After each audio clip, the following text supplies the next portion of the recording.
Welcome back to the All Things Sports Podcast. I'm your host, Julian. I'm here with my co host, co producer, Small Town EP.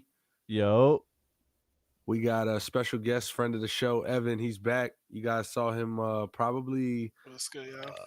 I want to say, right before baseball season started. We were talking predictions and stuff like that. And So yes, he's sir. back with us. We're here at the NBA playoffs. He wanted to be back on before the NBA regular season finished. Unfortunately, we weren't able to get that in there, but he's here now. His team, New York Knicks, 1-1. We're gonna talk about all that and how they managed to get a game on the road. And look at that, unnecessary there. Uh, like if you're gonna mess with audio quality, don't do it to show a Knicks hat. It's not worth it. That's I'm All fucking right, that with you. that messed with the quality. I didn't even say anything. Yeah, Nah, I nah. didn't know that messed with the audio. It obviously it messed with the video quality too because it's a Knicks logo. But that's just me giving you a hard time. We appreciate you giving us your Stop it, time stop it. Come on, come on. and joining the show. How you been, Nah, bro? nah. Of course, of course. I'm good, man. I'm good. Just enjoying life. Getting into the seasonal change. I know you're in Florida, Julian. I don't know about UEP. You might be in Florida too. But the weather's warming up over here, and it's beautiful. Enjoying all the sports, the start of the baseball season, getting ready for the draft, and most importantly, the NBA playoffs, and especially the NBA playoffs that include the New York Knicks. So it's super duper lit right now. Nah, I especially the definitely happy for you. playoffs. I'm actually in New York City, bro. So I be seeing Knicks Oh, fans word. up and down the block. Yeah, I'm from Oh, Florida. I moved out here a couple months ago and shit. So I've been up here. So um, definitely feel the vibes. Like I go to the gym in Chelsea, and when I walk up, I walk up and down uh, Eighth Avenue and walk to the train, and I'm walking by Madison Square Garden. Either the Rangers are playing, or the Knicks are playing. So the energy is it's good. definitely alive. Especially like you said, the start of baseball season's here. So you got a lot of Yankee fans walking around, Oh Mets yeah, fans yeah. for whatever reason too. I got But people that always make the joke that my boy always tells me. He's like, "Hey, listen, not everybody follows baseball unless you're from New York. For whatever reason, that's the sport of the state is baseball." oddly, I would it's a good argument. You can make a great case Yeah, for Yankees fans are oversaturated here in New York. But right. Because now I'm in Pennsylvania, and there's Philly fans and stuff out there, but baseball lacks a lot of casuals. You know what I mean? yeah, Unless for you live sure. in New York, that's where the casuals stay at. They're all in that state. That's That's a a good fact. point. So yeah, man, shout out to you coming on the show. There's gonna be a lot of energy. We got NBA playoffs to talk about, two Yes, games in. yes. NFL draft is coming up. NHL playoffs have started as well. EP's been making some money in baseball and in hockey. He'll talk about that. So I did want to shout out my boy Leandre before we get into the show. He got the Broward Love Volume that. Two Love shirts that. coming out now, and I'm one of the first with it. I do want to toot my own This horn, guy. let y'all know. You know what I'm saying? He sent This this one to me guy. before a lot of people, so I got mine. Go get yours, Leandre Barnett on Instagram, and he'll have them out soon. I don't even know if they're on sale just yet to the Gen Pop, and also my cousin Lou, who has produced this show before and helped out with a lot of what you see on this live stream. So shout out to Lou. He's dropping a T-shirt for his brand called "A Million's Not Enough" tomorrow, 420, Thursday, April Fire. 20th. Um, I didn't even put that and it's together. got it's got Basquiat on it. I think it's That's called tough. the Millions on My Mind T-shirt. So y'all go check that out. A Million's Not Enough on Instagram, and go get you one and enjoy your holiday. What y'all got planned for tomorrow? Any spectaculars, or is it just another day in the hood? Nothing too crazy. I mean, the usual work related activities, but I don't know. I was kind of thinking about maybe rolling like a cross joint or something just to get a little bit festive. You know what See, he I'm wants to get saying? a little festive. A little bit, un He's being a little poquitico. festive. There you go. Other That's than like walking that, arown on Halloween night with just a mask. Like you ain't gonna dress up, but you got a Yeah. mask though. Like, Like I got one foot in the door. You know what I mean? Like you feel me? other than that, Friday I actually didn't tell you this, so you'll find out now on air. Friday I'm going to game Oh, 3, Boston Bruins at Florida Panthers. I will be in the building for game 3. So slit. Yeah, lower section, Swear. section 108. You know what I'm saying? Yeah, we in Hey, the bowl. You heard? hey. The lower bowl with it. We might need some ATS content out there, man. We might have to Yeah, send Heard? you man. Just on a work trip.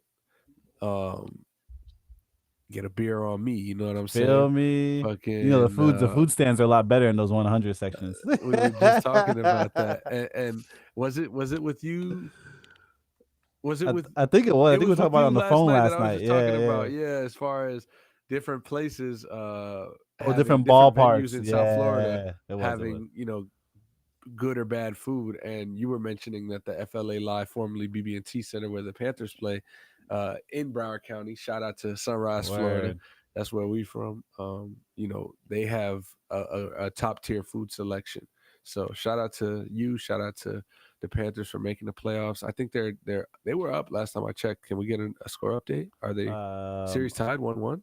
Oh, What's they were going on? up. That's They wild. were up in the third, but they were up I think 2-3 or 3-2. No me Let's get a digas. score update on that. By the way, also EP, can you send me the link? Just text me the link to the live. I'll share it out as well. Yeah, I got Um, you. I'll put it on Twitter. Uh, I wanna ease into the show because it's been a 2 week span since we ain't been on live. We did the audio last week, so we're back on live. We Hey, got a pardon, special pardon the guest. interruption. No, no worries. Panthers did win 6-2 this evening at the TD Bank in Boston, Massachusetts. At the Garden. They outscored the let's Bruins go. four to Let's go. one in the third period. Yeah, my TD fault. Garden. It's the TD Garden. Yeah, not at the bank, but they cashed out, but they was at the Garden. Yeah. But Don't call that Oh, place in Boston. Don't call that game building in three. Boston the Garden. Game three that's down here is going to hey, be it's gonna be loud. It's gonna be crazy. I'm I'll tell excited. you what, there have been many playoff games that have counted for big things in Boston at the Garden. I'll say in these last 10 years. Okay, so That's just we're fucking with gonna we're Evan's gonna soul. call it as what it is. I mean, the Mecca is the Mecca. The Garden is the Yeah. Garden, but that Garden over there in Boston, boy, they host some They, they they, host they some do all shit. right over there on the parquet. They do all right. They do all And right they for got they got themselves. Boston Bruins. You know what I'm saying? So Nah, you nah. I guys mean, got they're the the ones Rangers. actually bringing the chips home. Is the Bruins. It ain't the Yeah, Celtics like that. But it ain't the Rangers or the Knicks either, for that matter. But all um, thing, all listen.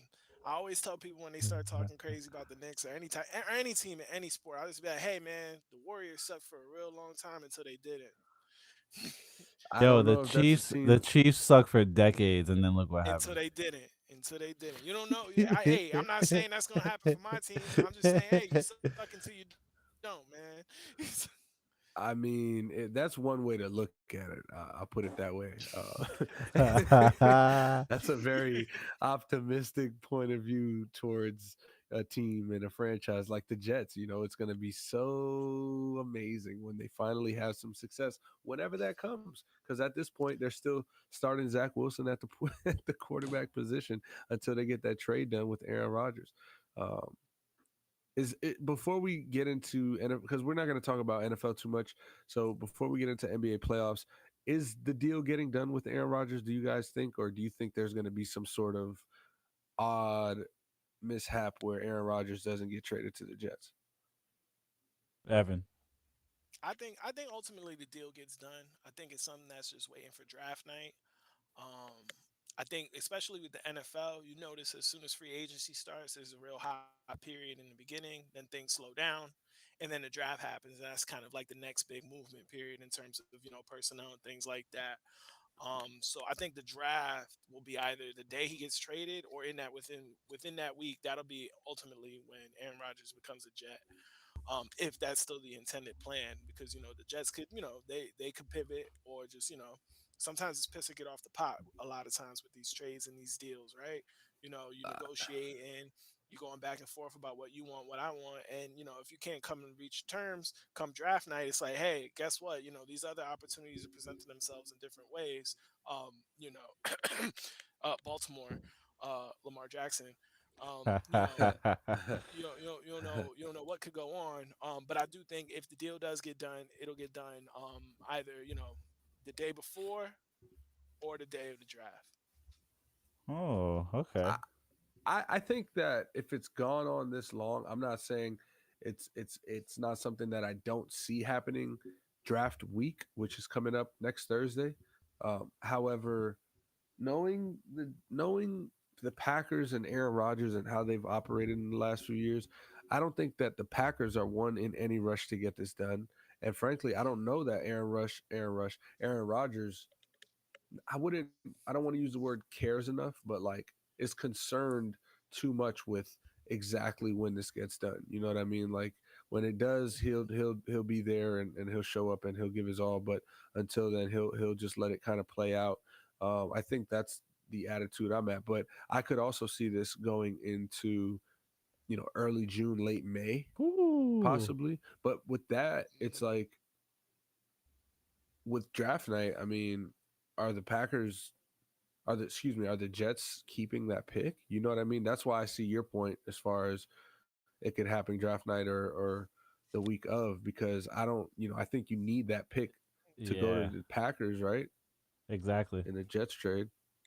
Is that what I believe that's what they're haggling over too, isn't it? Now, I would imagine whatever that first round pick the Jets have, it's like I 13 or think so. that's the holdup here. It's an early pick. It's right before the Patriots. So I mean, we'll find out. We'll find out Yeah, if it we'll happens see. draft day next week. We're gonna have our live stream, during the first round of the draft, probably after the top 10 picks are in. Um, so tap in with us if you want to chime in. We'd definitely be happy to send a link to you. Join us and review that Giants pick because I want to know what the Giants are gonna bring home. What do you know what pick you guys are at off the top of your head?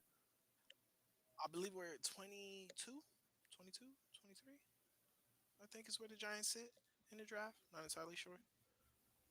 That's fair. That's.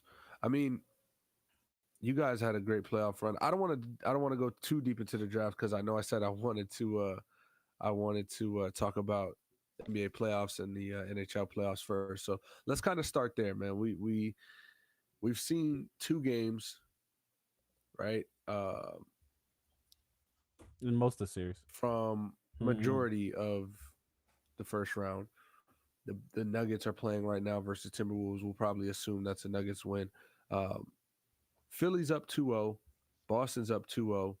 Hmm. The Knicks and Cavs are at 1-1. We The figured. Kings are up 2-0. The Lakers are tied Hold on. 1-1. Can we go back to that? Can we? The Kings are up 2-0. I I think I mean, think I think we can On the pause the list Warriors. right there. Yeah, the Kings are up. I read a stat today that Yeah. said the Warriors are like 0-6 when they're down 2-0 in a series. wow. Was Stephen Curry on any of those teams? That's a good question. I don't think so. Now, I don't think That's so. funny. Hey, we that's funny we because the stat used his picture. That's yeah. crazy. I don't believe he was on any of those. Well, I mean, in you got to imagine in two. No, I mean down 0-2, Because they like in weren't in the playoffs 2012. when he was. Were they? They in 2013 when they made the playoffs, they were up 2-1 on the Spurs, and then the Spurs okay, eliminated them in the second okay. round. And then 2014, they lost in the first round to the Clippers, and that was a 7 game series, which they may have started 0-2. I don't recall though. Wow, that series in L.A. versus Golden State when Chris Paul finally was able to look like he was going to get to the finals, but then got stopped by the Spurs. It was the Spurs that beat him, right? Thunder, Thunder. The Thunder. Thunder. Hmm. Oh no, the Spurs beat him in 2015, if I'm not mistaken. I think they beat the Nah, Clippers in they 2015. beat the Spurs in 2015 in the first Okay, round, okay, so they actually. beat them Game 7 in the first round. That was the series that I was mistaken Hmm. of. Yeah, And Chris then you Paul said game winner. the Thunder eliminated. Oh yeah, yeah, yeah. They went up 3-1. 2014, the Thunder eliminated the Clippers. What was it? They had a really weird game. I think it was game 5 or something like that, where the ball went out of bounds or the Clippers blew a lead. And then in 2015, the Clippers eliminated the Spurs in the first round, but then blew it against the Rockets. They blew that huge lead against the Rockets where Yeah, they benched James yeah, Harden, and yeah. then that's it. And they really it was over for Lob City really from then. You saw Doc Rivers mention that that team wouldn't have won a championship because they didn't get along well enough. That's hate. I don't I know. mean. Yo, Doc Rivers been saying some spicy things to the media lately. He says a lot of spicy things. Like he's not, the head of the snake of a lot of these kind of failed, teams. The man's had a lot of talent on his teams and Yeah. hasn't really come through. He had that whole Lob City group. I think his first year coaching was probably the 2000, maybe that 2014 season, because they traded him from Boston over to the Clippers. He didn't make anything happen with those guys. Um, he didn't make anything happen with the Lob City Clippers, and he didn't make anything happen with the Paul George, Kawhi Leonard Clippers. And it's incomplete when it comes to the Sixers. I was at Game 2 for the Sixers, Brooklyn Okay. Nets, and So I don't know. I can't envision the Sixers kind of making it out of the East just right, because I have too much history going against that. But right. Doc's been at the head of a lot of that bad stuff. He sure has. I think this team is significantly better than last year's, and as far as more consistent. Last year was a good team. They always have a good team. They're not gonna be a 5, 6, 7 seed. However, and that's the thing with Doc Rivers teams. Like he always has a contending team with talent, but they just can't get across that finish line. And this is a problem that Philadelphia in itself and Doc Rivers himself have, where it's like to come together, we could just both never make it, or hey, can we put it together and get to that next step? I think this year is the year that they have their best chance, just in the sense that I understand Boston and Milwaukee are clearly better teams, but I mean, they have everything they need. They're as healthy as they can be. James Harden is healthy and he's playing at the top of his game for this stage of his career. Joel Embiid is playing at an MVP level. Tyrese Maxey is showing that he can be that third option. So the opportunity is right in front of them. You know what I mean? You're gonna have to beat good teams to win championships, and it's gonna take beating Boston. Well, that's the only unfortunate part. I think they'd have to beat Boston and Yeah, Milwaukee, right? and that's Because the Yeah, that's the hardest. I mean, that's the fork in the road for them. You know what I mean? When yeah, when it comes down to it. I'm not saying that they are gonna win. I'm not saying that they do, win the East, but they have a good opportunity to do it this year. Um, even though the road they face is one of the tougher ones. So, how do you guys feel about that? How do you guys feel about that Clippers Sun series? Tied 1-1, going back to LA. Clippers stole game one. Kawhi had a big game in 1 and 2. Westbrook had that big game. Um, as far as the hustle, the scrappiness, the defense, the rebounding, shot 3 of 19, which is horrible. Uh, Whew. or and then game two doesn't have as big of an impact. What do you guys see going forward, games 4 and game 5, starting with Evan? I I think Three and the four, real sorry. difference the real difference in this series is going to be um, if you look at game 1 and game 2. I think it's been pretty clear so far in the series that Kawhi is the best player on the floor in a series that includes Kevin Durant, which, you know, just going over the last few years seems absurd, with Kawhi, doing all the load management, the injuries and things like that. Um, Especially considering that a lot of people were advocating for the Clippers to kind of, tank their last game, go into the play in, um, just to avoid the Suns, right? Um, but I don't think enough people had factored in how just the newness of that Suns team as a whole and how much they actually gave up for Kevin Durant. Um, you gave up two premier perimeter wing defenders in Cam Johnson and Mikal Bridges. Mikal Bridges, who's now popping off like a star over there in Brooklyn right now, dropping 25 at ease basically every game. You gave up those two guys. You give up a lot of depth, and you're working with a brand new team, and it's super duper rare in the NBA for you to get basically your best player at the trade deadline and go on to win. Um, and I think a lot of people didn't factor that in. Um, the funny thing is that it's juxtaposed right against the Clippers, who are basically a walking science project. right? They do this load management thing. Not everybody plays all the Right. time. Like on any given day, you cannot name who the five starters are for the Right. Clippers, right? So it's not like two models of consistency going against each other. So it makes it pretty hard to kind of predict where the series is unless you could kind of point out, all right, I can see right now with my eyes Kawhi Leonard's the best player on the floor. And you can also see that Kevin Durant's playing like the new guy on the team. You know, I mean, everyone's here. I'm sure played ball, played pickup ball, and you've probably, showed up to a team that already had four and just needed to pick up one more. And you're kind of moving just a little bit timidly, right? You're not trying to do too much. That was me You're not today. I'm trying. not gonna lie. Yeah, and that's super duper normal, and that's gonna be normal in the NBA, the highest level of the sport, where you're coming in, and this is really only your 11th game with the team as a whole, and now you're playing in playoff intensity against a team that has an absolute known Terminator, cold-hearted killer, Kawhi Leonard. Um, so it's going to be real fun to see like who's going to continue to win that 1v1 matchup between KD and Kawhi, and whomever wins that matchup, I think honestly wins the series, which is crazy because I couldn't see the Clippers winning the series without Paul George, but now 2 games in, both games fought pretty hard. The Suns almost lost that game last night, though they were able to kind of pull away at the end. It's looking like it's going to be a 6 or 7 game series, and may the better man win. Yeah, E, I what you couldn't. got? I definitely couldn't agree more. It's definitely going to be a 6 or 7 game series. It's going to take a toll on both of these teams. Um, I do think that the 5 point win by LA versus the 14 point win by the Suns is very telling. Like it kind of looks like the Clippers got kind of like Ev said, was like popping their shit, and then game two came Hmm. around and it's like, yo, let's get back to business. I mean, that's just the Suns were like, yo, let's get back to business. You know what I'm saying? Yeah. We let our guard down a little bit, and they got one out on us, but like let's show them who's real here. At the same time, the matchup is fun. Again, the KD and Kyrie rather KD and Kawhi matchup is great for TV, great for the sport. Um, I don't see.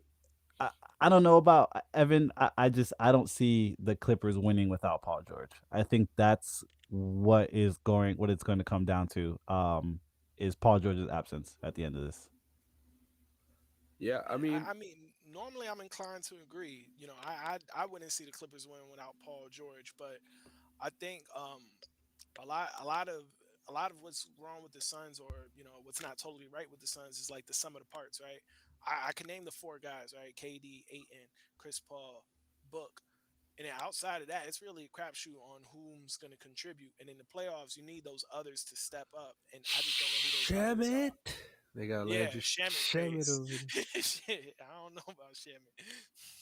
Listen, you guys both brought up good points. Uh, as far as Evans saying the winner of KD versus Mm, Kawhi, the fact that Kawhi has been the best player on the floor, and I know you didn't find it as a surprise, but you kind of were taken back in the sense that it's like over Kevin Durant. Yeah. I just keep in mind that Kevin Durant has missed a lot of basketball this year. Did join a new team and then even missed more games with that team as well. So like there's only been about 10 games that they've played together all together. And you're right, going into a team who's a championship hope, it's never going to be easy just walking in there and trying to win a championship mid-season or 3 quarters of the way.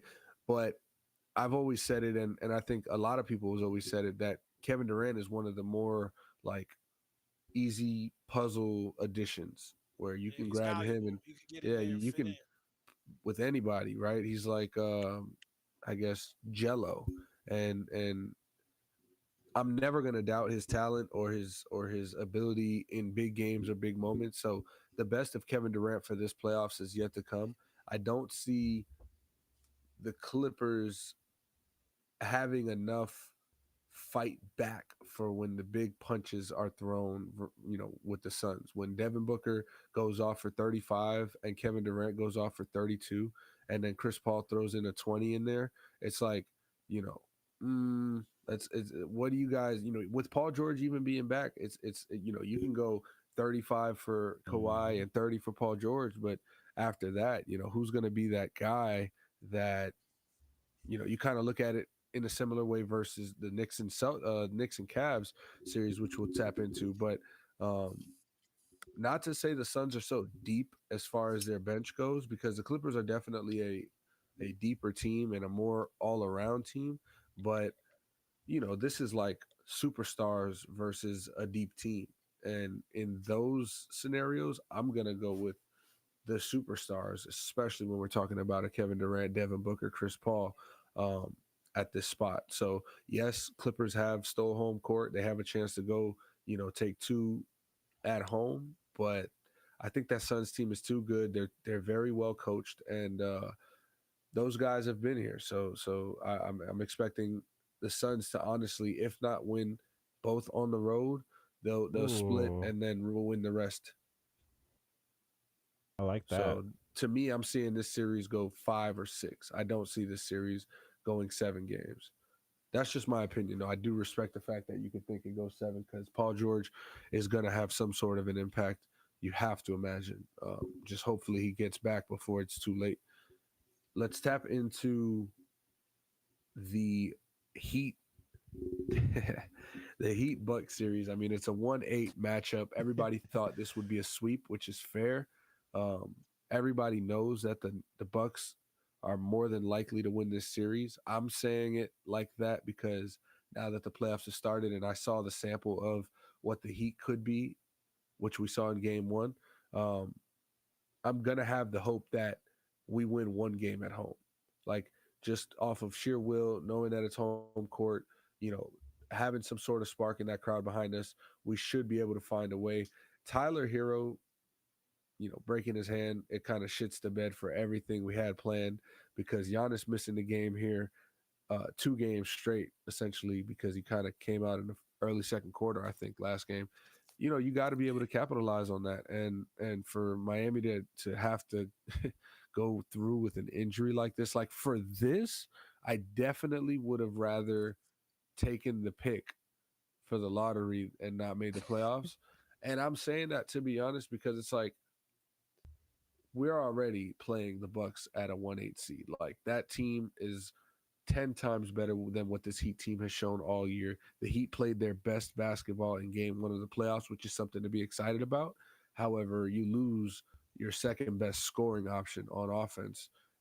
And it's like, all right, now this is just torture. So, yeah, I do believe the Heat can I hope. I'm going to go back with hope. I hope we can win one at home, but I mean, watching tonight, right now, they're down 127-108 with 4.5 left.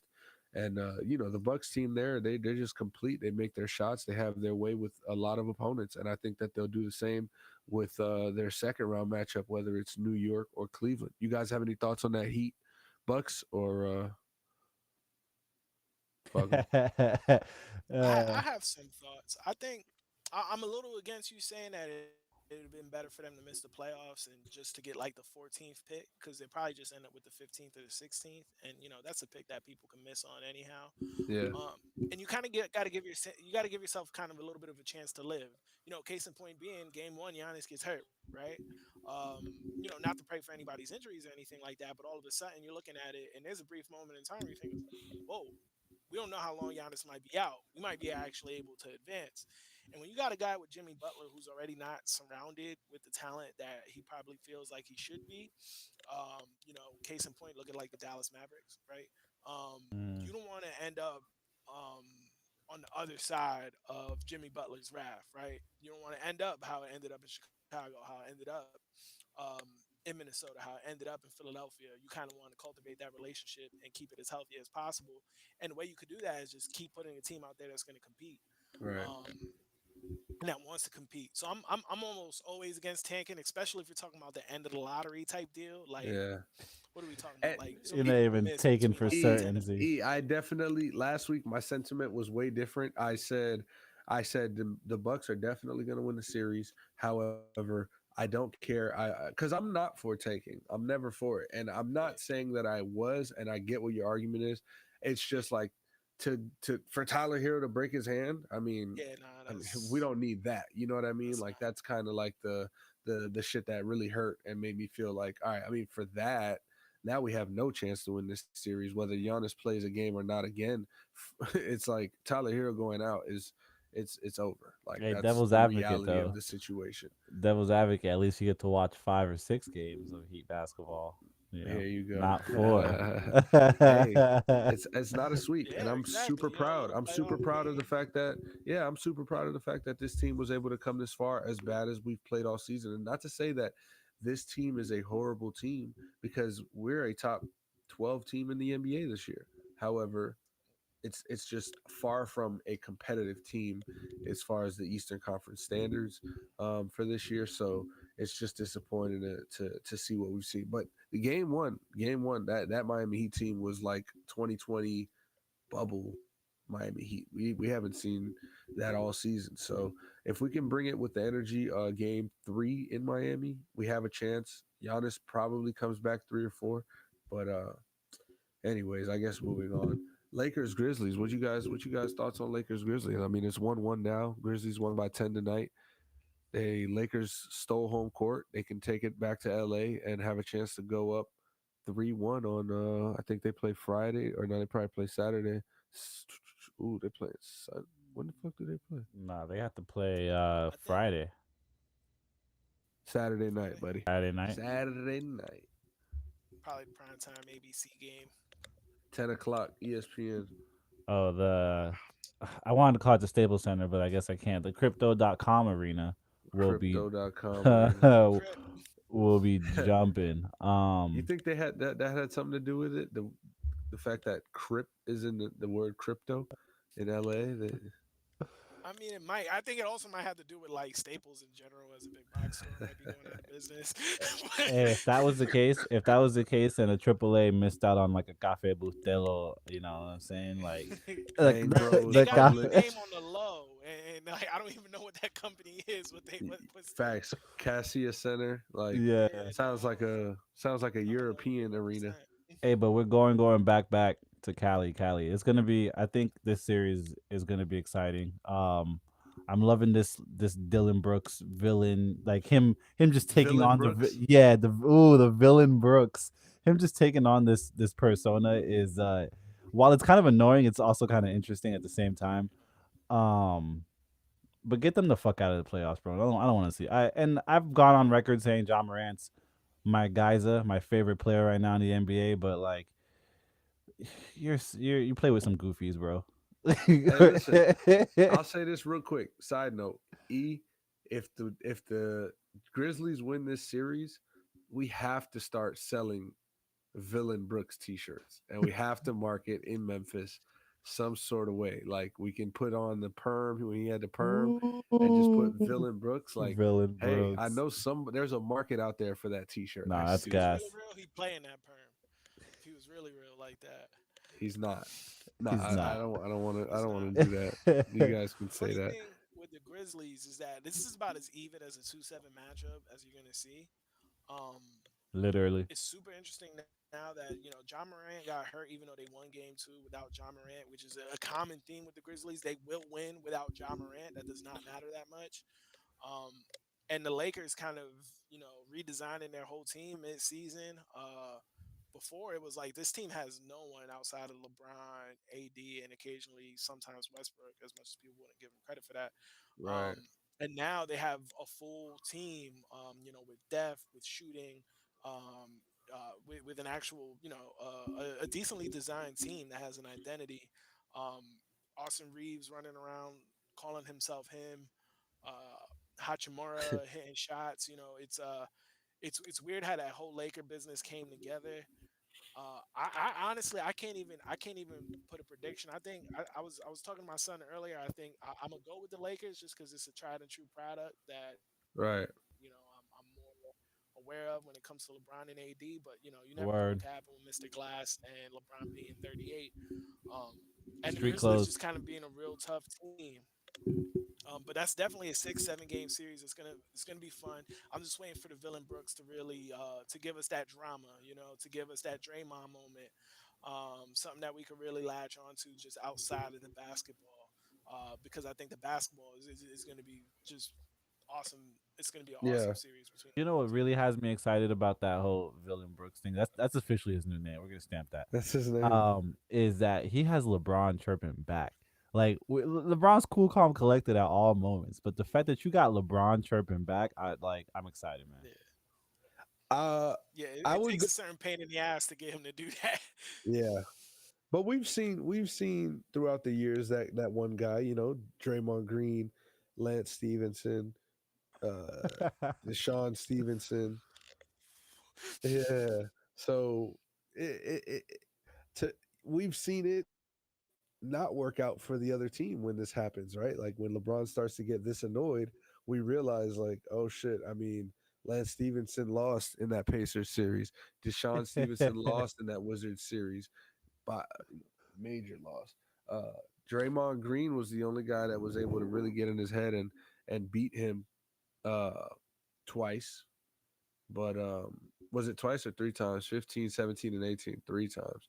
So I mean, that's a great feat where Draymond could say he beat LeBron James three Yeah, times in the NBA Finals. Obviously, we know the circumstances and everything around that, but just for him to go home and be able to tell his kids that he was a part of a franchise that beat LeBron James in three different finals, that's pretty awesome. moment. Um, I was gonna say I'll take it a step further off Evan's point and say the Grizzlies are a better team without John Morant.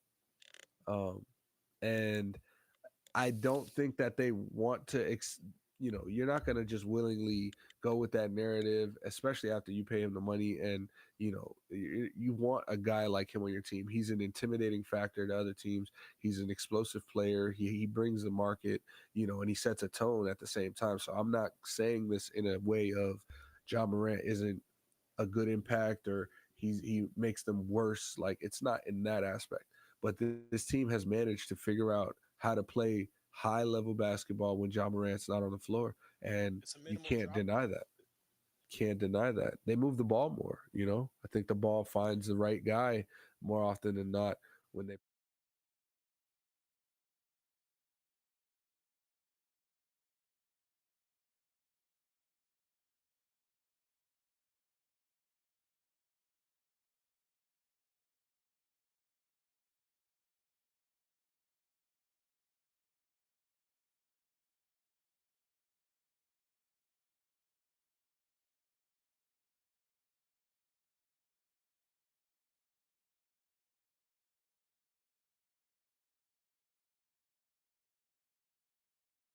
But they're definitely still a playoff team without him and a competitive team. So Um, I kind of contradicted myself right there. By the way, the stream looks good. I kind of contradicted myself right there because I did say that I would take it a step further and say they are a better team without him. Um, but it's a sample size thing. We've seen it. We've seen it in the short time frame, and when we do see it, they look just fine. Yeah, I think last season they were 22-3 without John Moran in the lineup. Something ridiculous like that. And he's hurt now. You know what I mean? He's Yep. definitely. I don't know if the X-ray came out. Like, did he break his hand or what happened? But Nah, it's just severe bruising, hand contusion, no broken bones or that looked anything like nasty though. that. It did. Looked I just think nasty. the swelling's probably too much for him to play with. Yeah, no, Pretty. it looked bad. I think what kind of went under the radar, he's got hurt in one of the last games of the season against Milwaukee, and it was just a re-aggravation. And hand injuries. Obviously, every injury it sucks, but like a hand injury, I mean, this is what you do as a basketball player, right? You use your hands, whether it's defending, whether it's Hmm. dribbling, dunking, shooting. Um, it's not like a injury that you can kind of just play around with. Jalen Brown dealt with a cut to the hand and had to miss some time, and he's also got that facial injury where he took an elbow from Jason Tatum a few weeks ago or a month ago or so. Um, that's that series. Moving on, I think we can all agree that that's a sweep. Celtics are playing really good locked in basketball, and they're just Yeah, going to be sitting there waiting for the next matchup, whether that be the Sixers or the it'll Nets. be And the I think we Sixers. both agree that it's going to be another sweep in the Sixers and Nets series. 2-3 in the second round. That's cool. I like So that we're going to energy. see Yeah, Boston and Philly in a good second round matchup. This is two good teams. And listen, man, Boston should win this series. Philadelphia does have a chance. This like from what I saw last year in the playoffs to this team this year, I just think that James Harden being healthy is such a key component to their success, right? Like he's a 26, he can drop 26 and 13 on a normal day. He can hit five threes in a game. And it's just a matter of if he's going to be able to bring that night in, night out. And if we can get a full series from James Harden, looks like we lost Ev. If we Oh, can get a full series from James Harden, man, that's gonna be an interesting battle there in the second round. So we'll try to work in to get Ev back. By the way, you're listening to the All Things Sports podcast. Tap in with us on Instagram at ATS Pod Official. Tap in with us on Twitter at ATS Pod. Um, There we go. looks like we got Ev back. yeah, he's Look at back. that. Yeah. Look at that. Love to see it. Um, we just gonna keep going, man. We got exciting NBA playoffs. Tonight's game, man. It's Denver's on right now. I mean, they're in yeah, 64-49. They're up 15 at the half. So we can interesting agree that stat that I that's a sweep saw. as well. Oh, I believe so. I actually have a good question for you You think guys. Ev, you think the Timberwolves win one game? No, Well, Okay. no. This is not there's just not a lot that's right over this is there. a You got dudes punching formality. each other on the bench. Edwards hasn't looked right in any of the play-in games, in any of the two playoff Right. games. Carl Anthony Towns just getting back in the lineup, getting reacclimated. Um, and Yep. again, it's just a poorly constructed team, honestly. With them giving up the farm for Rudy Gobert, which don't Rudy. I won't even dwell on it because they're gonna be raked over the coals for that for years. That was just a terrible move. Oh That's a man. bad trade, man. Yeah, I don't see them. I So don't see them bad. winning. I don't see them winning a game. This And is gonna and be a sorry, E, sweep. I know you're trying to go, but that trade to me is like equivalent to what Deshaun Watson's contract did to the QB market. Like them giving up all those first Yeah, round picks for yeah, Rudy Gobert. Like Jesus Christ. Like look what the Cavs wanted for Donovan Mitchell from New York. Perfect yeah. They example. wanted everything. They wanted they Six wanted all the picks. young players and six picks. Come I on, mean, and look. Even take it even further. Look at what certain teams like the Raptors wanted for OG Anunoby. They wanted three first-round draft picks for OG Anunobi. let's He be let's moved be let's zero be zero fucking for needles. real. And Yeah, he's a free agent. yeah, exactly. With his way halfway out the door, Come it on, messed up everything. Just because one team did something idiotic, it should not mess up the price the for teams ripple who are not effect. trying to move Fact. idiotically. But you know, yeah. Hey, E, did you have something? Yeah, they don't win. Hey, if they not if, but when they get swept, does Anthony Edwards do any more movies after this? Cause like this. um, I hope so. I hope he does more I movies. I'll say this, man. I don't think the movies the reason that the Timberwolves they found themselves in the playoffs. I mean, we got to give them credit, right? That's fair. Timberwolves are AFC in the playoffs, and they did pay a high price for Rudy Gobert for them to be able to clinch the playoffs. So it's like, yeah, you should be here, especially in a down year on the West, but they are here, and unfortunately, they got to play a MVP candidate and a deep team in the Nuggets. So They're they getting have their hands outscored full. -20 on fast break points tonight. It's really bad. I wanted to talk about the Warriors before we get into the last series here. Already in the first half, Yeah. Cold like Minnesota, get him out of here. cold like Get him, Minnesota, get cold him like out of here. Minnesota. Pack them up. Hey man, Warriors are down 2-0. They've lost two road games in a year that they haven't had any success on the road. They've only traveled about 80 miles north to Sacramento. They'll be back home now. I think they play tomorrow. Um, Dub Nation's got to stand up. Draymond Green got suspended. That was kind of the big news today. Can I get your quick thoughts on Draymond Green's suspension? EP, go. I mean, I definitely deserve the suspension. There's no place in basketball for that, to be honest. I guess I could understand his reasoning because he was kind of very transparent with his reasoning for why he did it. I think he's Um, transparent with everything. with everything. So That's very true. That's very true. So I could understand his thought process and reasoning behind it. But it just looks really bad. It looks really bad on camera. That's what I'll say. So definitely warranted a suspension. what you got, Evan? Yeah, I mean, I think I honestly, like the NBA explained, he really just got suspended because it's Draymond doing dumb shit again. You can't attempt to do a kickflip off of a human body in the middle of a playoff game. It's silly.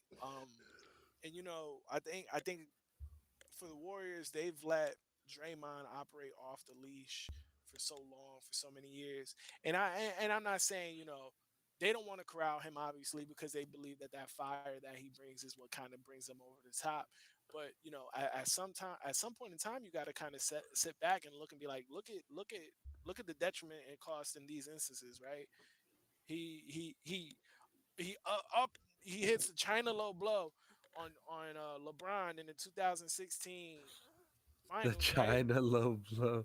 And cost him a championship. Cost him a championship with 73 and 9 team, right? So he does that, right?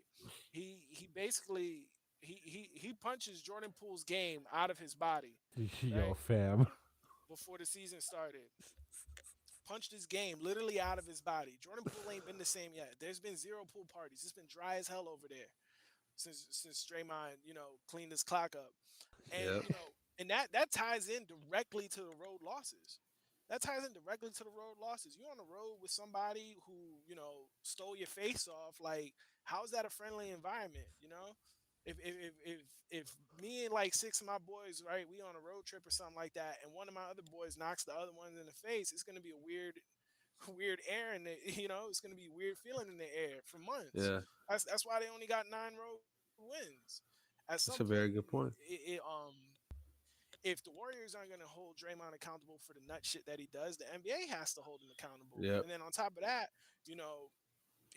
he's super transparent, which I think as a consumer of the NBA and as a fan, I can dig because he has the podcast where he goes and he talks afterwards. But it's also part of that. It works on two sides, right? Like, hey, Yep. you talking too much, and you're Yep. acting crazy, and you're costing us this.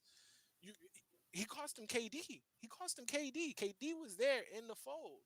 And in a regular season game, he's stumbling up the court in a winning possession. And then when KD says passing the ball, he wants to call him a bitch a bunch of times. And guess where KD ends up? In fucking Brooklyn next season. So, at some point in time, it's like, when do you get out of Draymond Green business? Because Draymond Green business has been fucking up your business.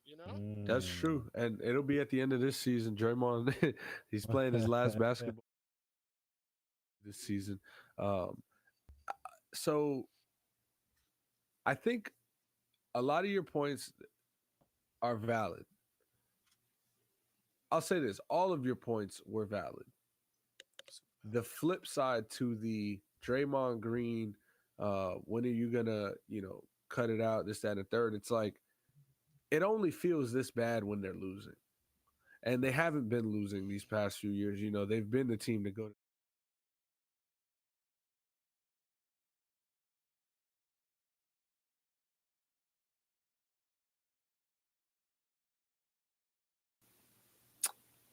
It comes a matter of time where all good things come to an end. If you can check the stream again, um, all I see is my screen up there. It comes to okay, I got you. It comes to a point in time where, yeah, it's like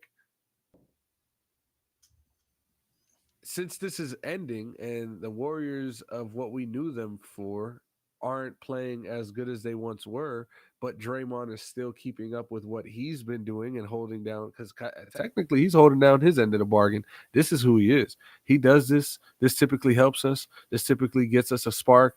This typically is the reason we're winning games and getting under team skin, but they're just not winning. Klay Thompson can point to that fourth finger every time he gets into an argument, but it's only gonna, that's last year, bro. That's last year. Yeah. So Yeah, none of um, those four rings are playing for you tonight. Not one of them. Not exactly. one of them is So playing any minutes, nor are they going to score a basket. And it's going to be real silly when he has to hold up that 4-0 when he's on the other side of a 4-0 sweep. So he needs to cut that shit out. yeah, Oh, and you know what's hey, funny is guess what? that that whole that Yeah, whole I don't ring think they thing, get swept though. that whole ring thing, it comes off in different ways from different athletes. You know what I mean? Like Clay Thompson saying, "Yo, I got 4 rings," doesn't. It's only when they're getting their asses busted.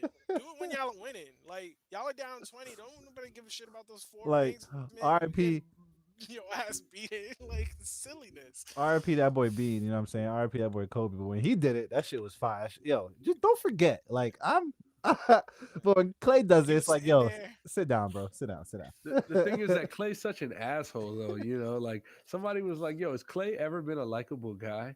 And it's just like, I mean, not necessarily, but he's a winner. I like Clay. I'm not gonna say like I I like don't like Clay. him. I like I Clay. love It's Clay just because I funny when love you that losing and attitude. you talking about shit you He's did in just a the little past. corny, and even in Yeah, his he's corny. shit talk, he's corny. Like that year that they were playing against Braun, and he kind of like tried to call Braun like a little baby about the situation. It's just like, bro, shut up, bro.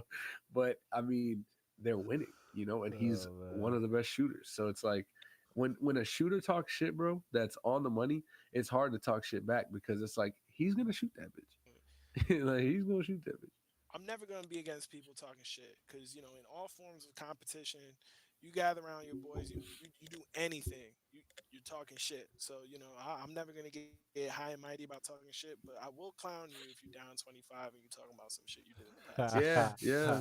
Like, yeah, it's not like it's like look at the scoreboard, because that's right now. You're like, yo, look at Yeah, how about last year though? How about last year though? yeah, nah, nah. I bet if I bet if Curry was in right now, we'll be winning. Head ass Yeah, boy. So nah, I mean, yeah, that's it. I think that wraps it up for the first round. We got into all the series. Evan, I'm just kidding. We brought you on here for a reason. We yeah. brought Come you on on, here for a reason. I'm I was fucking about with to be you. mad. Y- y- I was feeling like I was on one of them normal national podcasts. I'm like, yo, he ain't say nothing about the They didn't Knicks. get They to ain't say the Knicks. What are we doing? Nah, man, nothing. this is the to me last week when E and I recorded, we did favorite series to look out for, and I said that this Knicks and Cavs series is going to be the series of the first round to watch, and it hasn't disappointed. Obviously, game two, I didn't get to watch it.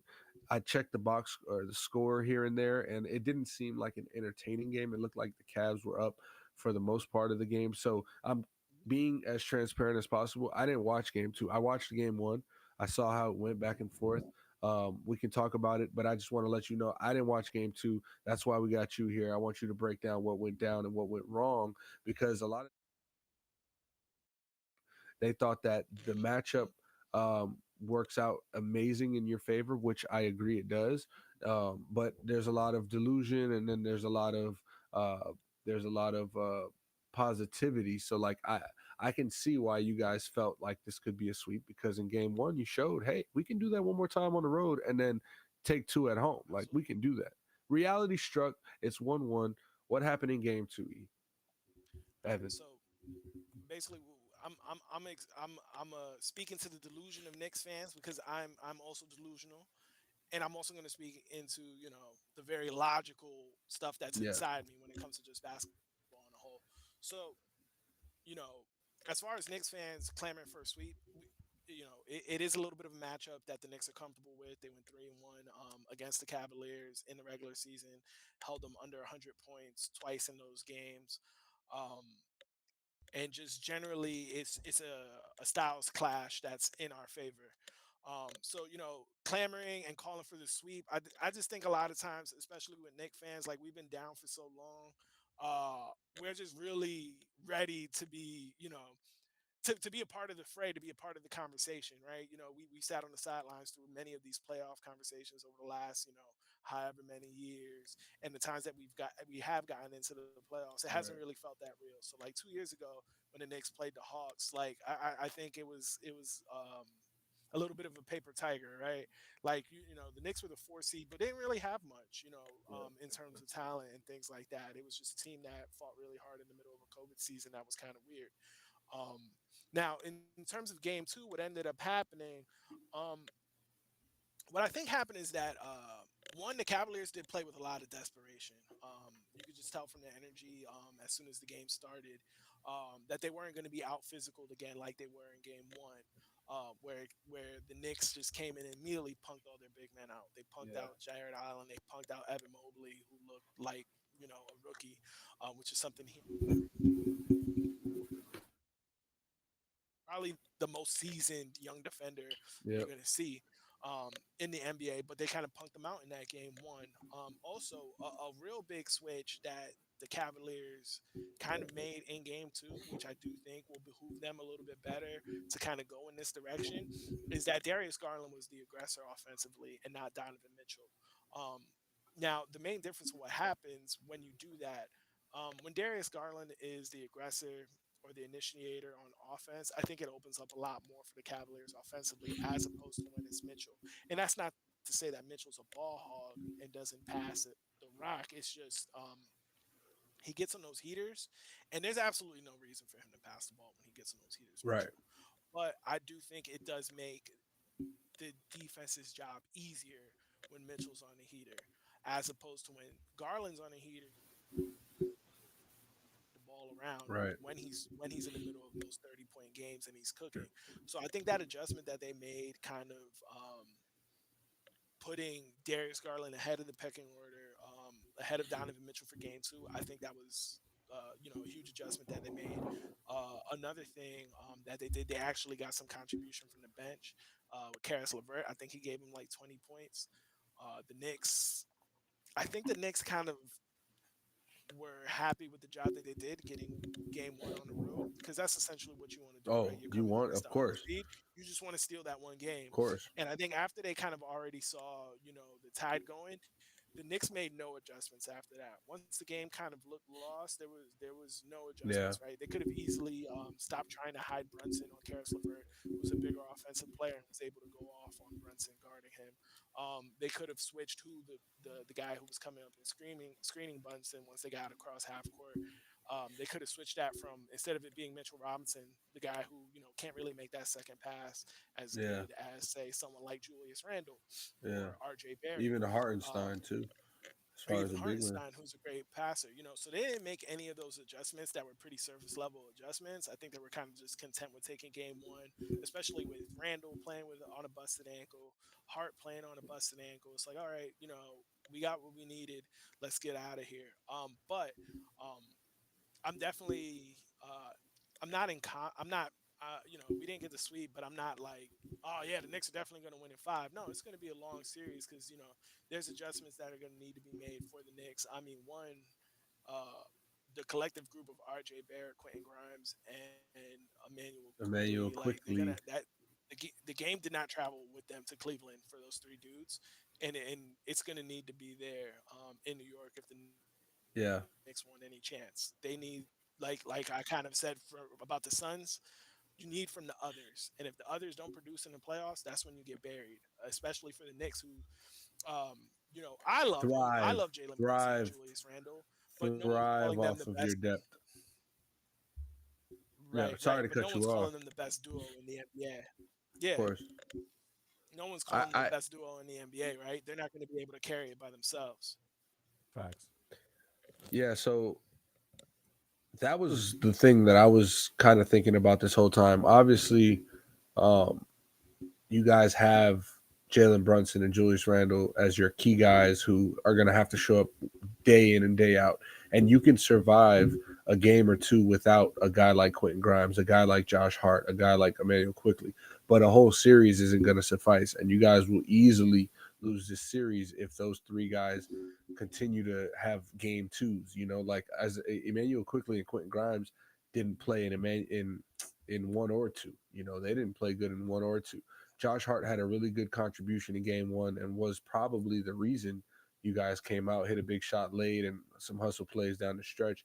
Um, and then obviously Jalen Brunson in game one just couldn't miss.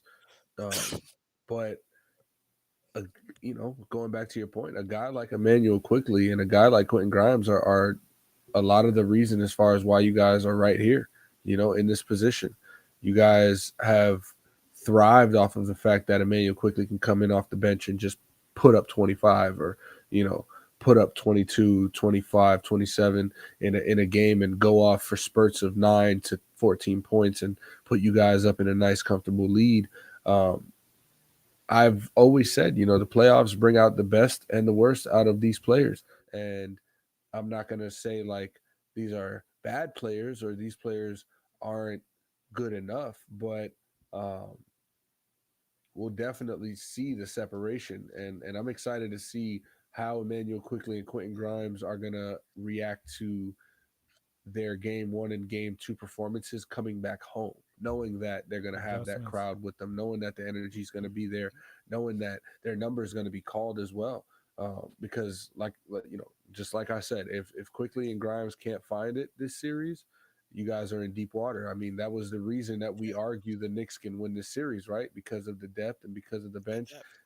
and the Cavs bench, like you said, they came back game two and were able to give more of a contribution. I think they had like what less than 10 points off the bench in game one, like 9 or something. Yeah. And Yeah, less than 10 points, and I mean, come Karis on, LeVert, he accorded 20 on his own in game two.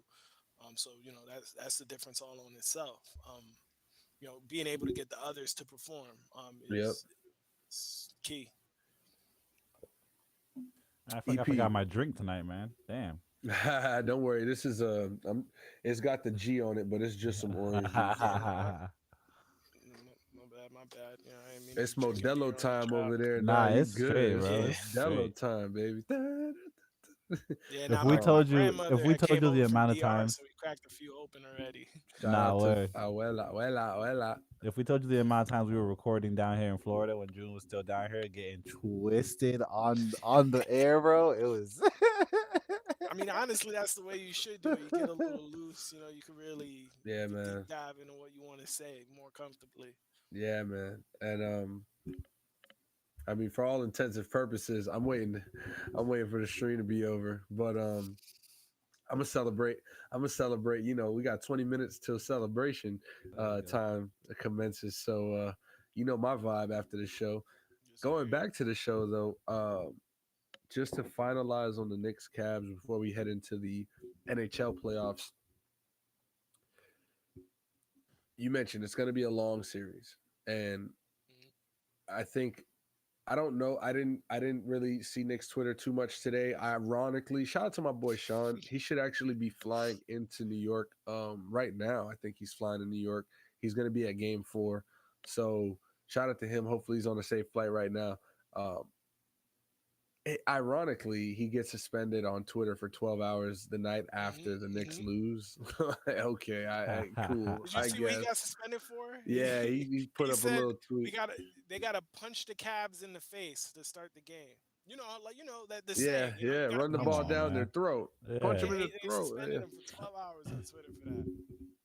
Well, I guess the fix was in. They knew the Knicks would lose, and they didn't want Sean tweeting about a Knicks Violence, loss. The inciting fix Man, violence. is in. inciting violence. Ladies and So, gentlemen, we got him.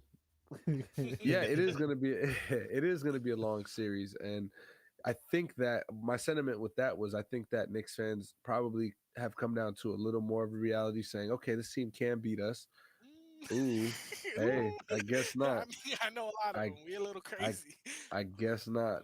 We'll see though. Come We'll on, see. man. If you ask me, You were in the Knicks Twitter space. You're a brave soul. You're a brave soul going in there as a yeah, Heat as a Heat fan and fan, representing your team, and it gets a little crazy in there.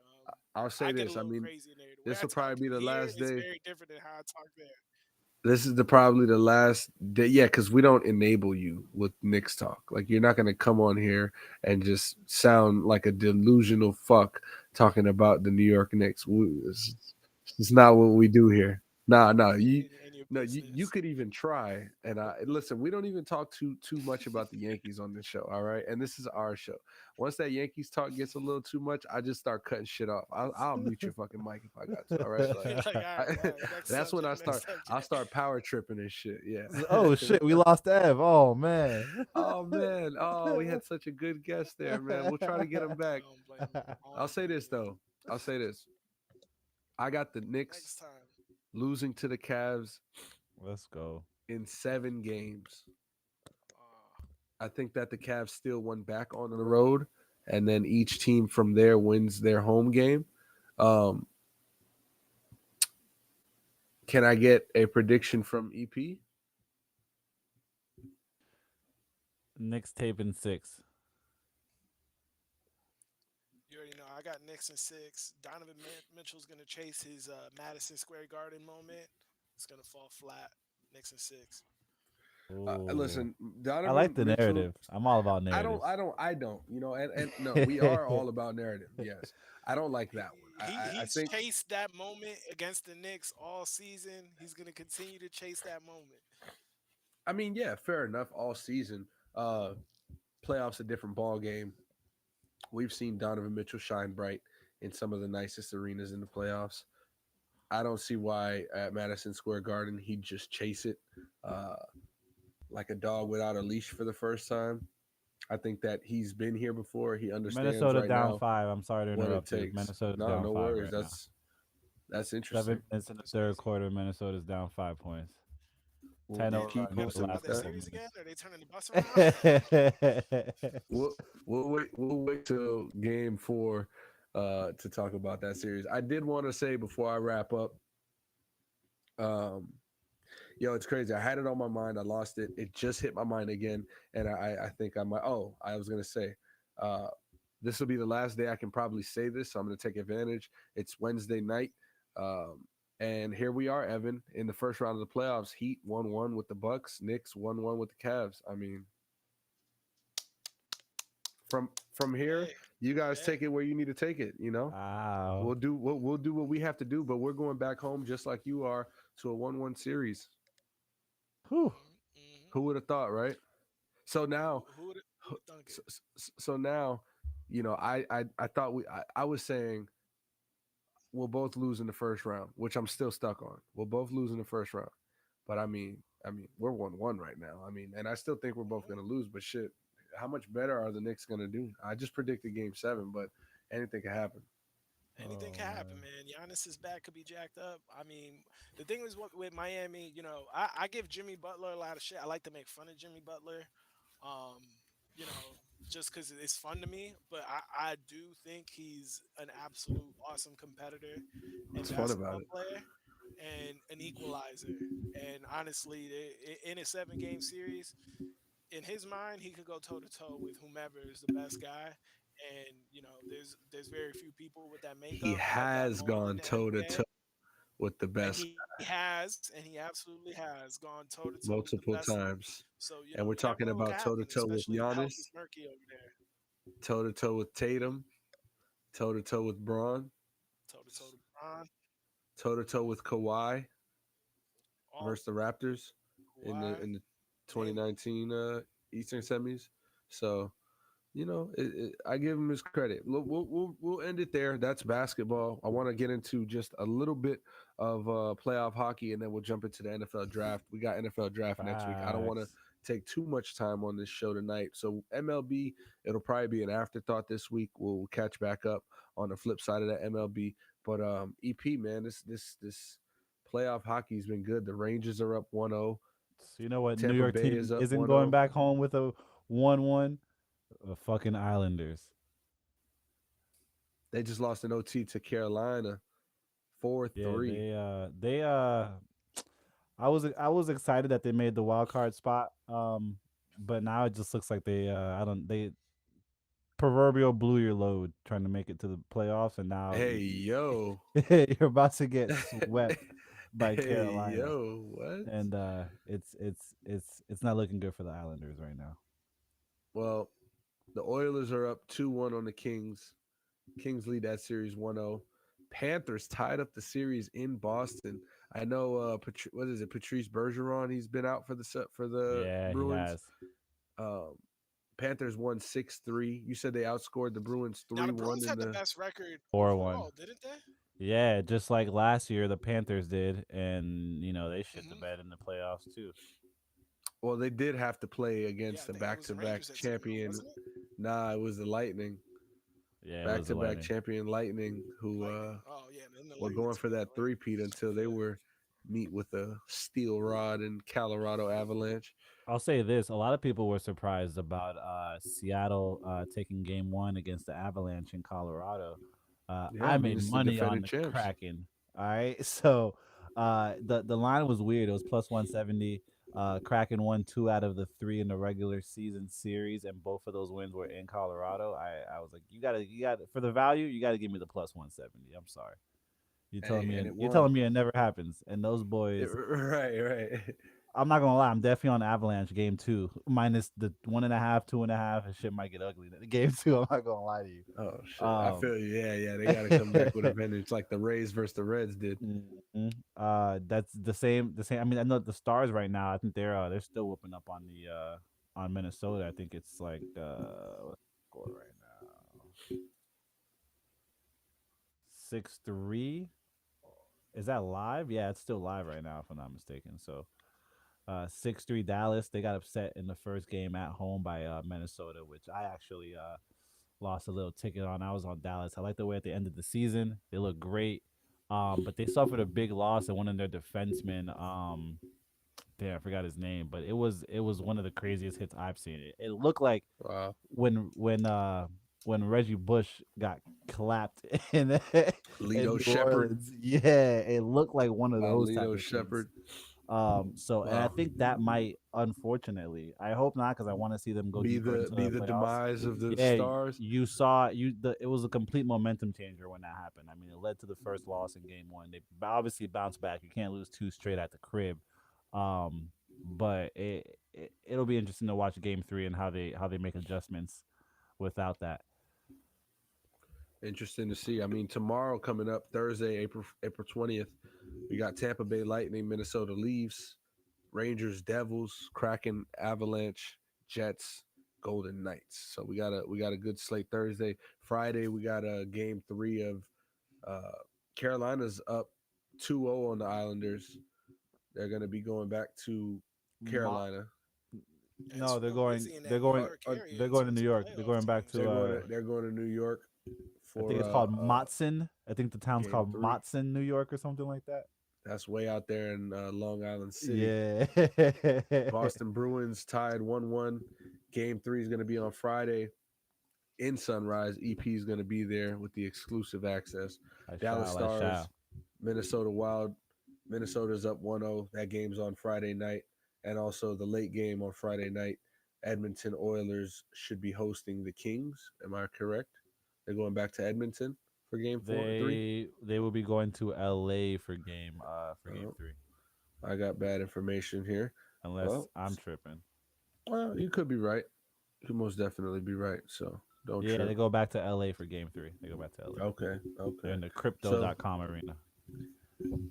there's that NHL playoff talk. We'll have some more and we'll get more in depth next week and weeks going on leading into the Stanley Cup final. But we got some NFL draft talk before we get out of here, guys. I want to talk about some prospects. I want to talk about, you know, some pick suggestions. E, what do we got? What do we got on the list for NFL draft here? Key. I mean, we have right Or now with the top NFL draft. QBs. It's misinformation season. This is when all the teams start Smoke and lying. mirrors. Smoke and mirror season. It's actually my favorite part of the year, because I love being lied to. Yo. There was a Our report toxic king. that yes, I seriously am. There was a report that it looks like the Panthers are locking in on Bryce Young, even though every mock draft I've read for weeks with CJ Stroud. CJ Stroud, right? Yeah, what's that about? You think Well, that's real, or I that's Lion I, season stuff? I think it's a little bit of man, Miles Sanders being over there, them running a RPO, based offense. Obviously, Bryce Young is really good in that RPO based offense.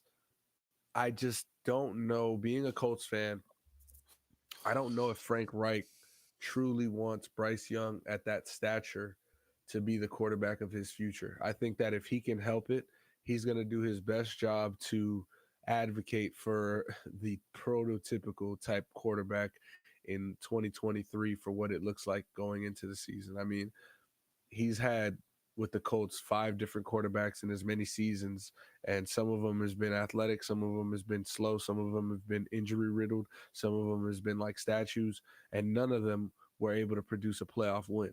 So, Hmm. you know, Is Bryce Young a guy that can come in and be a Pro Bowl player and can come in and help a team win a Super Bowl eventually? I think so. I think he has the talent, and he's definitely, talent and IQ. Bryce Young is the best quarterback available. But when you look at stature and you look at, just the sheer frame of a quarterback, I don't know that you want to risk the number one pick on that. But so I don't think it's all smoke and mirrors, because there's certainly the talent is there for him to go number one. It wouldn't be a disappointment. It's just, can you trust the guy at that stature with your number one pick? So EP, you asked us the top four quarterbacks of the draft. Who do we think is going top four? Yeah, what are the not top not yeah, well what are the four order like what quarterbacks are going, what's the first quarterback gonna be taken? Who's the first quarterback gonna be taken, second quarterback, third quarterback, And and the fourth. fourth quarterback? So, I mean, with that being said, I, st- I still truly think that Carolina does want CJ Stroud.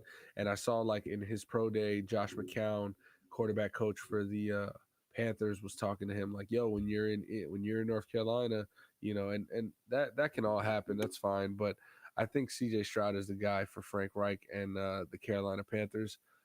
Then I think Bryce Young goes number two to sorry, number two to Probably two Houston. overall. What's that? Probably two overall to Houston. Yeah, no, Wow. yeah, I think he goes number two to Houston. Minnesota Um, up three. Sorry, Minnesota up three. Minnesota's up three. Look at that. Oh shit. 28 Oh, to 10 run in the last 7.5 minutes. I'm gonna have to flip that game on there. Is they on TNT? Yes, sir. TNT. I'm gonna have to put that on.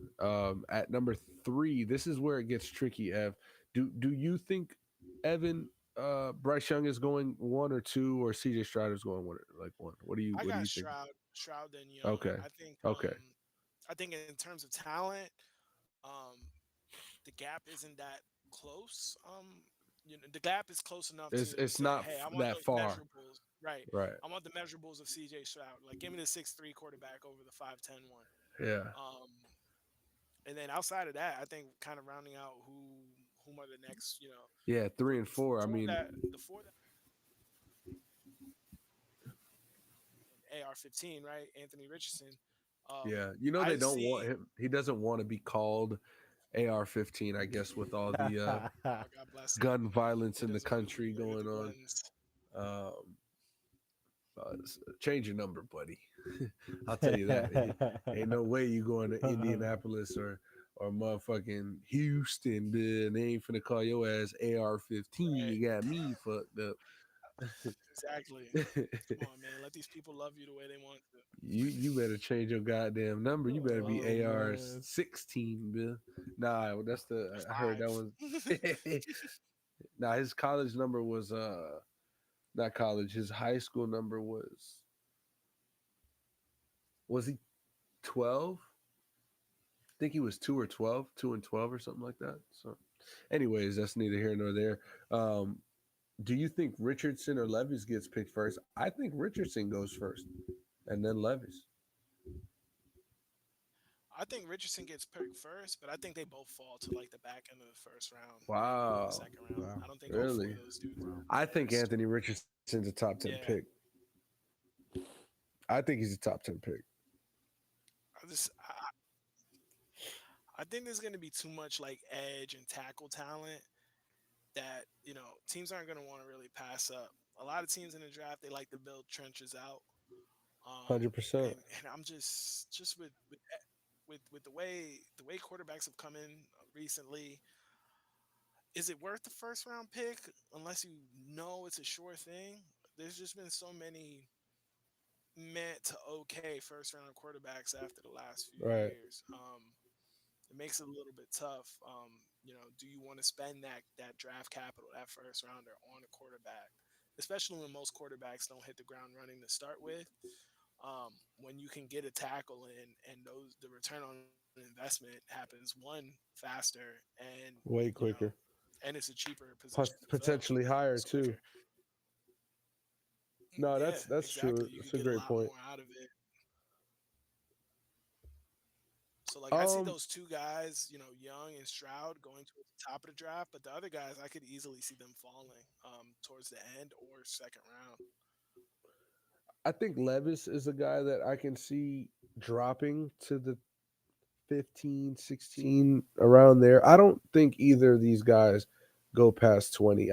I believe that with the QB prospect talent level out of those two guys, um, obviously assuming that Young and Stroud are gone by then, which they will be.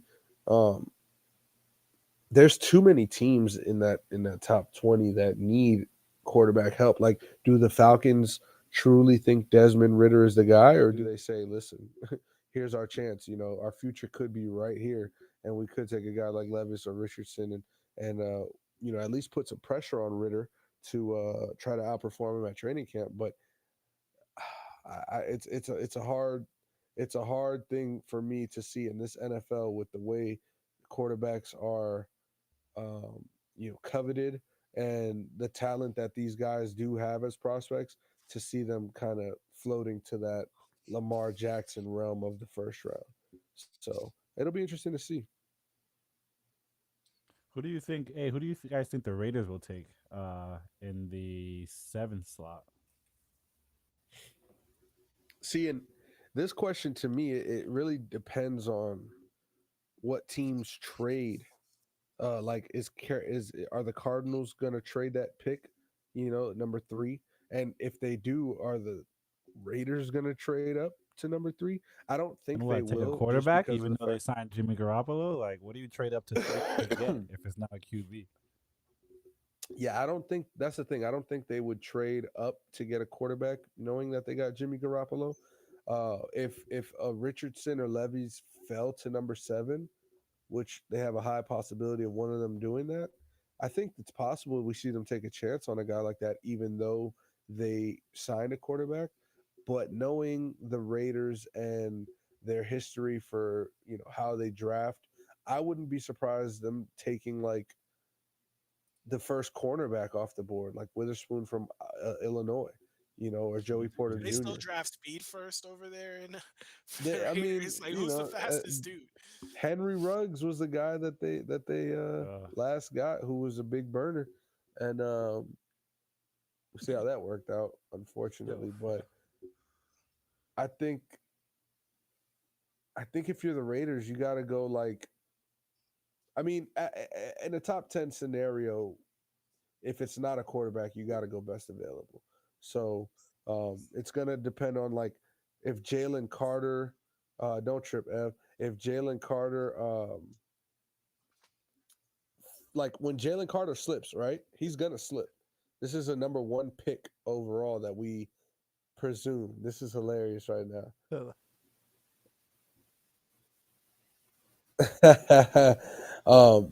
I think that it's his faces that's getting me though. That's why I can't control it. I'm laughing. We got we got a show like, yo. you right now. That's that So right. many people, Millions so of many millions of people. Americans. Curse out my friends, my buddies. Just walk out. Listen, if anybody walks in the frame, they gotta say, yo. Oh Like, yo, man. nah, You don't no. want to So say, that's should break the whole hilarious. stream, dog. That's hilarious. So yeah, I mean, with the Raiders, do they get a guy like Jalen Carter at seven? I'm not saying they necessarily need. Well, yeah, I think they could use a nose tackle, um, and I think that they're the type of team that likes that attitude, likes that you know player who has the controversy around them. They don't necessarily mind bringing that in that organization. So, I mean, hey, I could see Jalen Carter going seven to the Raiders, if not Devin Witherspoon from Illinois. Could you You have see him any going with opinion like on an that edge? Raiders pick? What's that? Could you see him going with like an edge rusher maybe? Yeah, like a Tyree Wilson, or even like a Brian Brees. Brian Brees is actually in that nose tackle area, I believe. I But mean, they're kind of weak at corner too. They could get the kid from Oregon as well. I mean, Yeah, not and they're gonna get torched in that division if they don't do something. Um, in is terms of cornerback, yeah, that's why is that I'm Christian thinking. But Gonzalez? uh, yeah, but no, he's at Michigan, ain't it? Gonzalez is at Michigan. I think so. Hold on. I could be wrong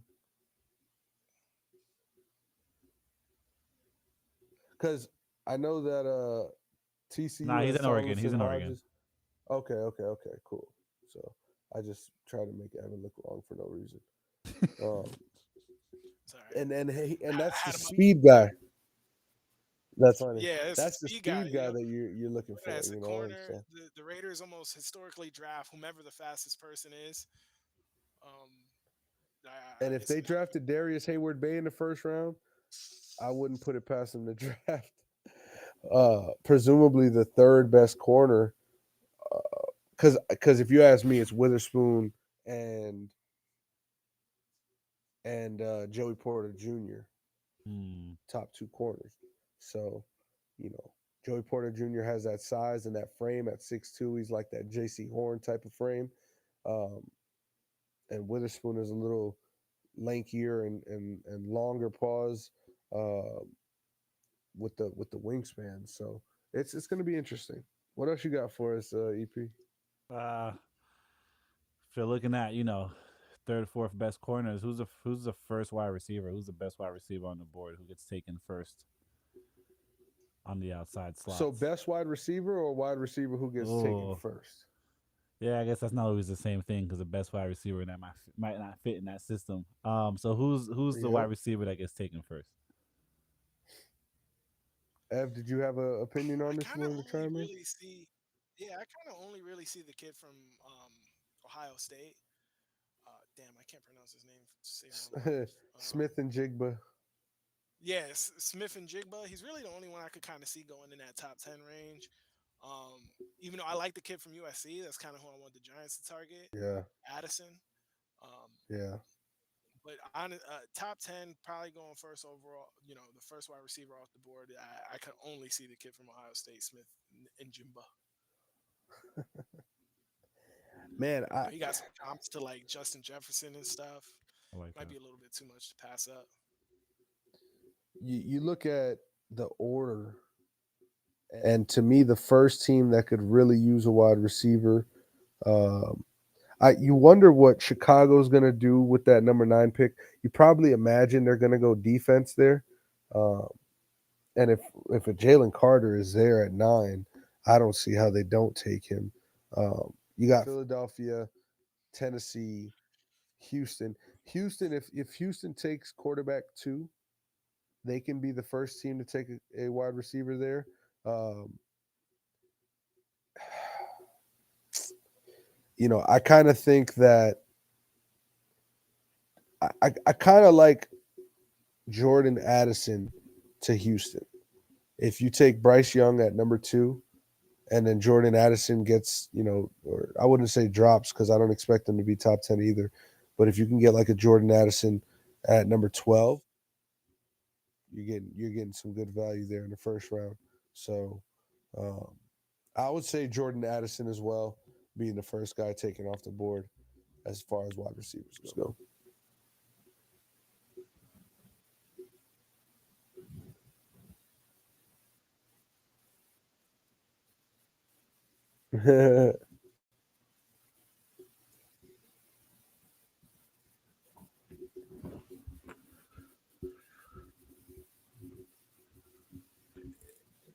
Listen, if this is the year that they draft a wide receiver here in this first round, man, it's going to be very telling.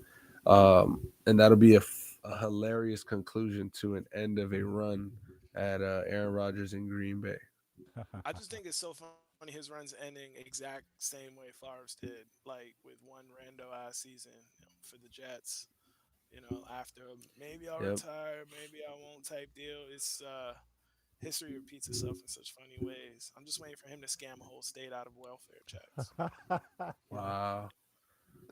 Wow. Maybe we'll get that. You- right though. Yeah, he's a little. He don't get that much love. Right. Get in trouble, He yo. thinks he's too. He thinks he's He's smarter than He's everybody. People promoting the don't like Ponzi that. he's scheme Cali.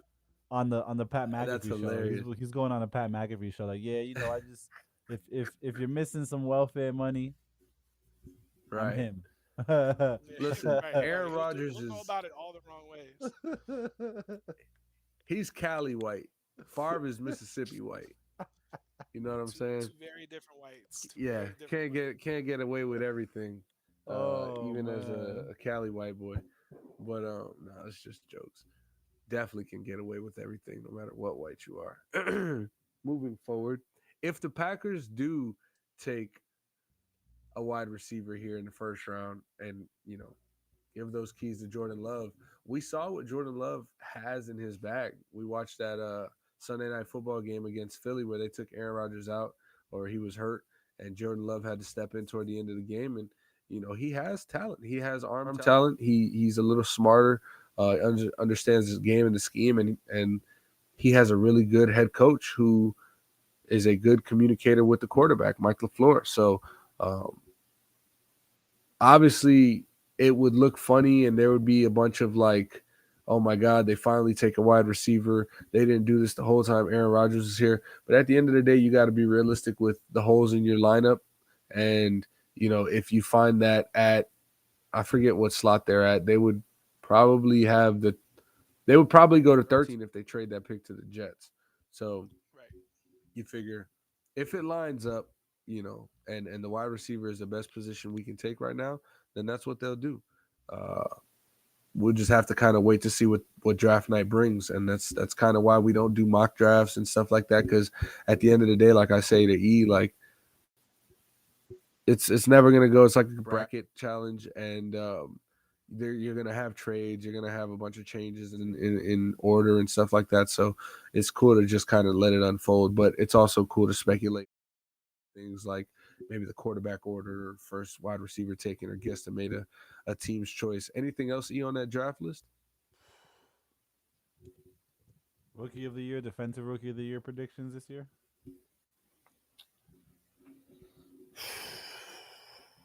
What you thinking, June? What you thinking? So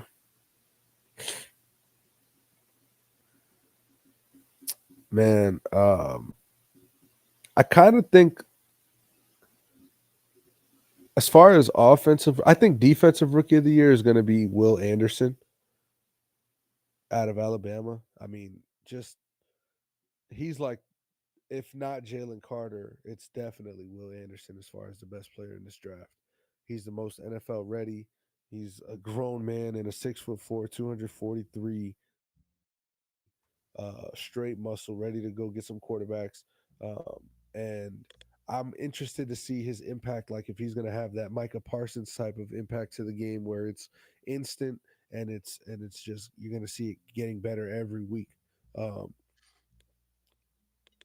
I'm definitely going to say he's going to win defensive rookie of the year.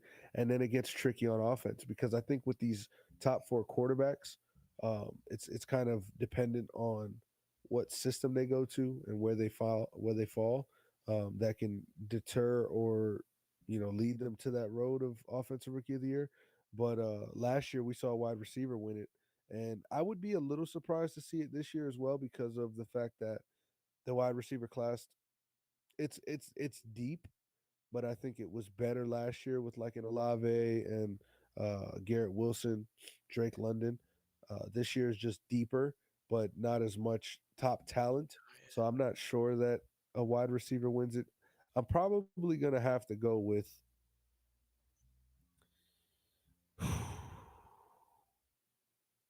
Here's the motherfucking thing. This is just Julian being a happy fan, thinking happy thoughts, hoping that this all works out. The Colts get CJ Stroud, who falls to number 4, and he goes on to win Rookie of the Year.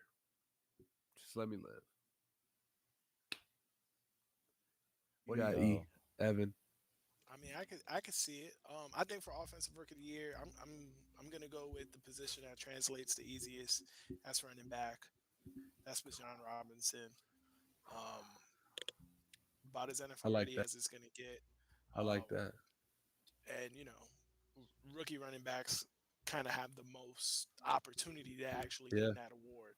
yeah, So I think that's where I'm gonna go as far as offense goes.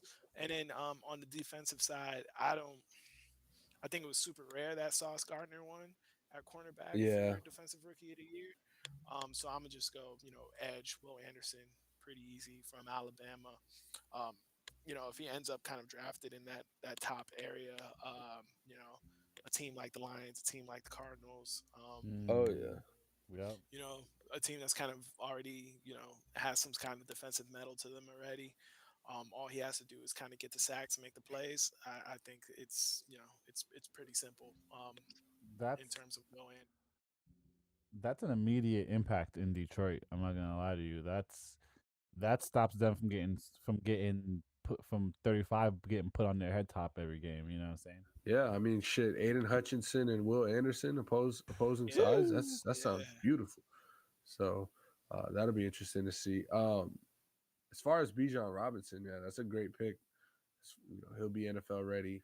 He'll be a workhorse for whatever team he goes to, and hopefully Philadelphia can even draft him. Obviously, as a Giants fan, you probably don't want to hear that, but I wish them I no would like success ever at I all, would like Philly. to see him play with Jalen Hurts. Speaking of the Cardinals, you mentioned the Cardinals.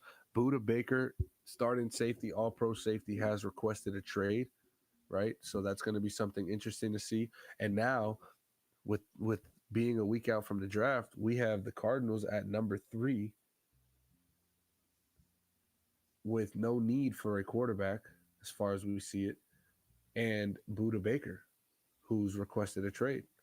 So are we going to see like the 3 and Buda Baker go for multiple first round picks? You know what I'm saying? Are we going to see a Pro Bowl type of player and picks back for, the Cardinals kind of can play with this a little bit here. So that's pretty interesting. And I think it was interesting for Buda Baker to let that be known a week before the draft. Um, Other news, Jalen Hurts signed the highest contract an NFL player has ever signed, um, Yo, under a why do I women's feel like sports that agent at phrase that. Yeah, is well, thrown because around? it's Like, not thrown who's around. It's that there's getting a paid market more? always being set. It's always being set. So it's like once he gets the bread, now we see like what we have Somebody to else got do to get paid more. that, and Mahomes had that deal where it kind of broke the internet and the numbers look crazy, but the deal is very team friendly. It's very much affordable in a sense, when you think about it, and it's front heavy as well. So I think that Jalen Hurts having woman representation and signing the highest contract an NFL player has ever signed. I mean, that just speaks to where we are in 2023 in sports, and you got to give credit to her name is, yeah, Some sort of harem or some something like sort of that. Yo, like Deshaun. fam. He's got the Some Deshaun sort. Watson. Yeah, he's giving me Deshaun Watson vibes over here. Wow. Jalen That's a Hurts. while now. We saw we saw we saw how this went before. Deshaun Watson, he had a cool smile too. He had Yeah, a charm about him. yeah. All Hey, those chick managers. Gabrielle Union knows what he's doing. Yo, fam. Shout to Gabby. Um, nah, Oh man, it's shit. awesome to see Jalen Hurts and the Eagles' future from here on out. They got him the wide receiver and they got him the talent around him to get him to the Super Bowl, and now it's on him to take that next step and get him back to the Super Bowl and then finally win it. So All right, Ravens, yeah, let's man, get it I think done. that brings us. That's hilarious. I think that brings us to the end of our show. We've got about 4 minutes here left, or Oh excuse me, man. 7 minutes here left in the Minnesota Denver game. Denver's up 4. Uh, so this will come down to the wire and possibly go 1-1 back to Minnesota. I We'll doubt it. see. Yeah, I Um, doubt it, but we'll Still see. It's a sticking to good my game. guns. A second We'll see. ago, Evan, we appreciate you. a second Uh ago, huh. I saw Kyle Anderson. Rudy Gobert was getting upset with the ref It was funny seeing Kyle Anderson go up to him and be like, "Yo, it's all right, man. It's all right. We know the rest. We know it's don't worry." Man, you better chill. You better chill. Step the fuck back. Nigga, I hit you too, Get bro. your ass. Yeah, you already know how. Nigga, what? Watch out, Jit. Watch out, Jit.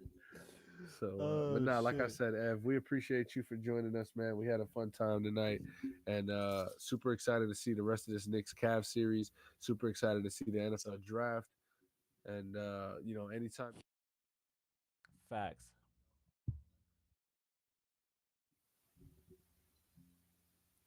Yeah. No, bless you guys. Thank you guys for having me again. Love just talking sports. Definitely love talking Knicks. Hopefully we'll be able to tap in again. Come second round.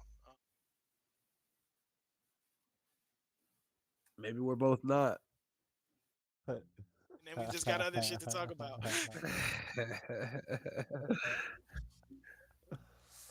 All right, yo. All All right. right.